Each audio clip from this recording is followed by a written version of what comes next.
HMS అనుబంధ కార్మిక సంఘం Singareni miners and engineering workers union నూతన అధ్యక్షుడిగా ఏకగ్రీవంగా ఎన్నికైన తిప్పారపు సారయ్యను Bellampalli area HMS vice president Pattina Rajababu, branch secretary శివారెడ్డితో పాటు పలువురు ప్రతినిధులు ఘనంగా సన్మానించారు. ఈ సందర్భంగా నూతన అధ్యక్షుడు కార్మిక సమస్యలపై మాట్లాడారు. దీనికి సహకరించినటువంటి సెంట్రల్ కమిటీ అన్ని ఏరియాలో ఉన్నటువంటి వైస్ ప్రెసిడెంట్ కార్యదర్శులకు కమిటీలకు సహకరించినటువంటి జనరల్ సెక్రటరీ యాదమ్మ గారికి ధన్యవాదాలు తెలియజేస్తూ ఉన్నాం.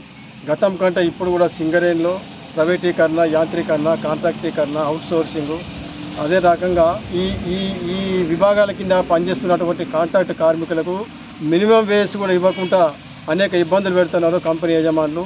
అక్కడ ఎస్టీపీపీ నుండి చూసుకుంటే, కొత్తగూడెం నుండి చూసుకుంటే గోడటి వరకు కూడా ప్రతి కార్మికులు కూడా కనీస వేతనాలు లేక, ఉద్యోగ భద్రత లేదు, కనీస వేతనాలు లేవు, రక్షణకు సంబంధించినటువంటి ఎక్విప్మెంట్స్ లేవు, వాళ్ళ ఇంట్లో భార్య పిల్లలకు కానీ ట్రీట్మెంట్ కానీ ఈఎస్ఐ సౌకర్యం లేదు, 21,000 జీతం దాటితే ఈఎస్ఐ సౌకర్యం లేదని చెప్పేసి డిమాండ్ అంటే ఒక విధానం తీసుకొచ్చింది. ఇట్లా అనేక రకాల కాంట్రాక్ట్ లేబర్స్ బాధపడుతూ ఉన్నారు. అదే రకంగా ఇన్కమ్ ట్యాక్స్తో కూడా చాలామంది కార్మికులు బాధపడుతూ ఉన్నారు.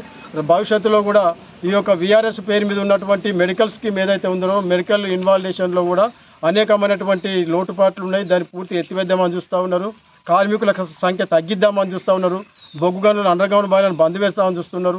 కాబట్టి ఇవన్నిటి మీద ఐక్య పోరాటాలకు మేము నాంది పలికినాం.